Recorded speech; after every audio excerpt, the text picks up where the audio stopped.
एक नगर में दो स्त्रियां रहती थीं। दोनों एक ही परिवार की थीं और रिश्ते में देवरानी जेठानी लगती थीं। देवरानी का नाम सलोनी था, तो बड़ी ही नेक और सदाचारिणी तथा दयालु थी। जेठानी का नाम तारा था। वह स्वभाव से ही बड़ी ही दुष्ट थी।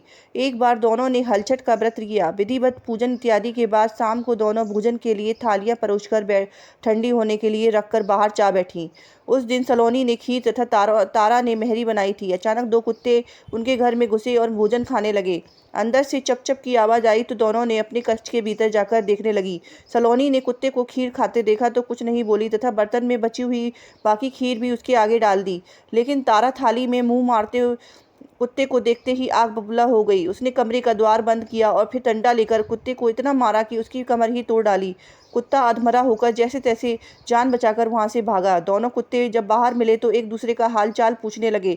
जो कुत्ता सलोनी के यहाँ गया था वो बोला, मैं जिसके कच्छ में गया था वह बड़ी ही भली थी। मुझे खीर खाते देखकर भी उसने कुछ नहीं कहा, बल्कि बर्तन में खीर खत्म हो जाने के बाद उसमें और खीर डाल दी ताकि मैं भरपेट खा सकूं। उसने तो मेरी आत्मा ही ऐसी तृप्त की है कि मैं उसे बार बार आशीर्वाद दे रहा हूँ। मेरी तो ईश्वर से यही कामना है कि मरने के बाद मैं उसी का पुत्र बनूं और जीवन भर उसकी सेवा करके इस ऋण को चुकाता रहूं। जिस प्रकार उसने मेरी आत्मा को तृप्त किया है उसी प्रकार मैं उसकी आत्मा को तृप्त और प्रसन्न करता रहूंगा। अब तुम बताओ, तुम्हारे साथ क्या बीती? लगता है तुम्हारी तो खूब पिटाई हुई है। दूसरा कुत्ता बड़े ही दुखी स्वर में बोला, तुम्हारा अनुमान ठीक है भाई। आज से पहले मेरी ऐसी दुर्गति कभी नहीं हुई थी। पहले तो थाली में मुंह मारते ही सारा जबड़ा हिल गया। फिर भी भूख से परेशान होकर मैंने दो चार कौर सटके ही थे कि वह दुष्ट आ गई और कमरा बंद करके डंडे से उसने मुझे इतना मारा कि मेरी कमर ही तोड़ डाली।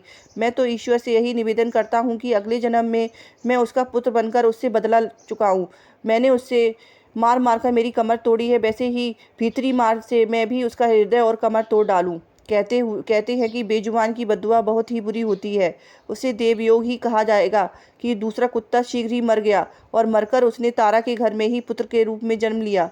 पुत्र रत्न पाकर तारा बहुत खुश हुई। पुत्र को देकर उसने अपने मन में बड़े बड़े मशूबे बांध लिए। मगर दूसरे दिन ही जब घर में हल षष्ठी का पूजन हो रहा था तो वह लड़का मर गया।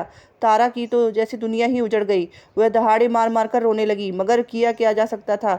जैसे तैसे उसने अपने सीने पर सब्र का पत्थर रख लिया। फिर तो हर वर्ष उसके लड़का होता और हर छठ को के दिन मर जाता।